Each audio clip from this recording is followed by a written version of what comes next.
I just sold 22 Lego minifigures in one order. Let's pack it and I'll show you guys how I do it. The first thing I do when I'm packing orders is I'm going to take the minifigures out of the bags and put their accessories in separate bags by themselves for safe packaging. Just for context, these were from a Whatnot stream, so all of them were pre-displayed and set up holding their accessories. That's why they are the way they are.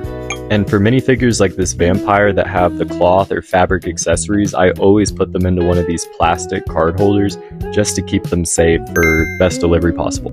Now that everything's organized, we're going to bubble wrap all of these bags.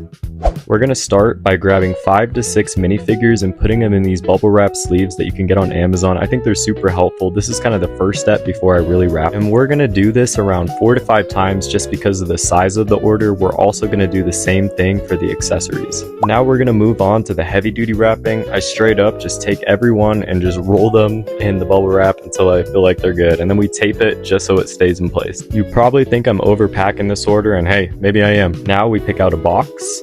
And we're going to carefully layer each piece of bubble wrap in there, kind of like Tetris. You want to grab the big pieces first and kind of work your way down to the bottom. And with this being such a large order and it being the holidays, we have some free gifts. We got this snowman poly bag. We're also going to throw in this free pirate minifigure, vintage, I don't know. Also these little things and some minifigure parts that were asked for free, of course. I'm always super grateful and I truly appreciate anyone who decides to support my store.